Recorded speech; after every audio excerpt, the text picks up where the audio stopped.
Tailand haqida 100 ta fakt. Qani ketdik. Tailandning eski nomi Siam bo'lgan. Tai so'zi erkinlik degan ma'noni anglatadi. Aholisi 70 million kishi. Rasmiy tili Tai tili, lekin 70 dan ortiq shevalar mavjud.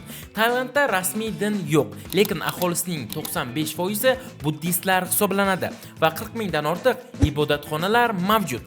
Tailand dunyodagi eng uzun nomli poytaxtga ega. Poytaxti Bangkokning rasmiy nomi, ya'ni 169 harfdan iborat. Tailandda oyoq past maqomga ega hisoblanadi. Oyoq bilan nimanidir ko'rsatsangiz, hurmatsizlik hisoblanadi. Dunyodagi eng kichik sut emizuvchi shu yerda yashaydi va og'irligi atigi 2 gram. Tailandning bayrog'i 1917-yilda yaratilgan va shu kungacha biror marta o'zgartirilmagan. Dunyodagi eng katta oltin Budda haykali ham Tailandda joylashgan. Uning og'irligi 5,5 tonna. Haykal 18 karatli sof oltindan qilingan. Tailandda odamlar familiyalaridan deyarli foydalanishmaydi.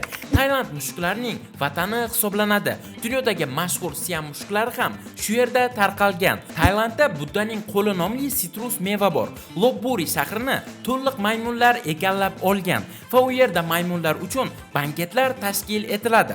Festivalda maymunlar o'rtasida futbol ham bo'ladi. Tabassumlar mamlakati deb ham ataladi va tailandliklar uchun turli ma'noga ega bo'lgan 27 xil tabassum mavjud. Tailandda suzuvchi bozorlar ham bor. Oyoq kiyim bilan uyga yoki ibodatxonaga kirish mumkin emas. Dunyodagi eng achchiq taomlar ham Tailandda hisoblanadi. Tailandda rasmiy yangi yil 3 marta nishonlanadi va bular 1-yanvar xalqaro yangi yil, Xitoycha yangi yil va Songkran festivali. Songkran festivalida odamlar bir-birlariga suv sepib yangi yilni nishonlashadi. Samut Prakan shahrida dunyodagi eng katta timsoh fermasi joylashgan va u yerda 100 mingdan ortiq timsohlar mavjud. Tailandda o'sadigan jackfruit mevasi dunyodagi eng katta meva hisoblanadi va uni og'irligi 30 kilogramdan 40 kilogramgacha yetadi. Buddaning rasmini bosib ketish jinoyat hisoblanadi. Tailandning eng mashhur transporti mototsikl taksistlar hisoblanadi va ular tuk-tuk deb nomlanadi.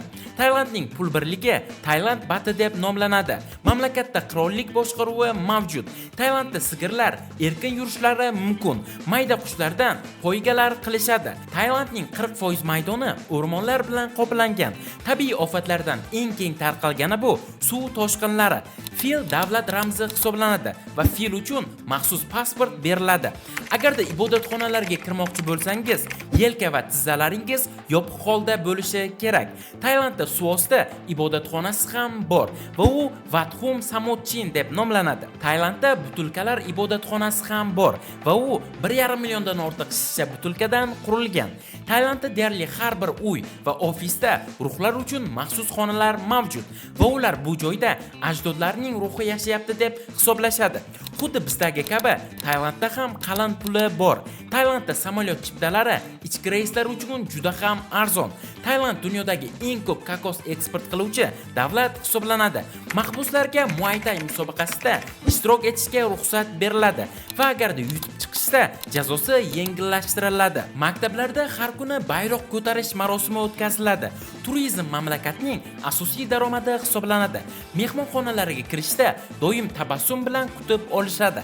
Tailanddagi Royal Grand restorani dunyodagi eng katta restoran hisoblanadi va Guinnessning rekordlar kitobiga ham kiritilgan. Tailandda elektr simlari o'rgimchak to'riga o'xshab chalkash. 1430 dan ortiq orollar mavjud. Phuket esa eng mashhur orol hisoblanadi. Fillar va maymunlar yo'ldan o'tishi uchun qizil chiroqlar o'rnatishgan. Oddiy limon o'rniga yashil limondan foydalanishadi. Tailandda non topish juda ham qiyin hisoblanadi. Asosan guruch va lapsha iste'mol qilishadi. Tailand dunyodagi eng ko'p jins almashtirgan odamlar yashaydigan mamlakat hisoblanadi. Tailandda oyoq kiyimsiz yurish odatiy hol. Eng mashhur taomi Pad Thai deb nomlanadi. Tailandliklarning bo'ylari ancha past bo'ladi va o'rtacha bo'y 160 cm ni tashkil etadi. Tailand aholisi mototsikllarda shlemsiz yurishadi. Tailandda suvda yashaydigan qishloqlar ham mavjud. Siz Tailandda pushti delfinlarni ham uchratishingiz mumkin. Bangkokning eski nomi Shakir orollari deb tarjima qilingan. Tailandda abadiy yoz bo'ladi. Pattaya shahriga har yili 5,5 million sayyohlar boradi. Sayyohlar uchun maxsus Walking Street ham mavjud. Tailandning shimolida Chiang Mai shahri bor va ko'pchilik u yerda haqiqiy Tailandni kashf qilish mumkin deb biladi. Ko'chalarda do'konlar 24 soat ishlaydi. Tailandda ilon shifoxonalari ham mavjud. Tailand orollari dayvingchilar uchun juda qulay hisoblanadi. Tailandda transport chap tomondan harakatlanadi va agar siz turist bo'lib borsangiz, bunga moslashishingiz kerak. Tailandliklar shoshilishni yoqtirmaydilar. Taylar juda bosiq millat hisoblanadi. Turizm joylarida o'g'rilar juda ham ko'p bo'ladi. Tailandda oyiga $300 bilan yashashingiz mumkin. Tailandliklar asosan nonushtada guruch iste'mol qilishadi. Tailandni eng ko'p yoqtiruvchilar ruslar hisoblanadi. Tailandda har xil hasharotlardan meduzalargacha ko'rishingiz mumkin. Tailand juda qiziqarli mamlakat bo'lib, sayohat qilish uchun eng yaxshi joylardan biri hisoblanadi. Do'stlar, bugungi videomiz shulardan iborat edi. Agarda video sizga yoqqan bo'lsa, videoga like bosing va kanalimizga obuna bo'lib, kommentariyada keyingi 100 ta fakt kim haqida chiqishini yozib qoldiring. Keyingi videolarda ko'rishguncha, xayr, sog' salomat bo'ling.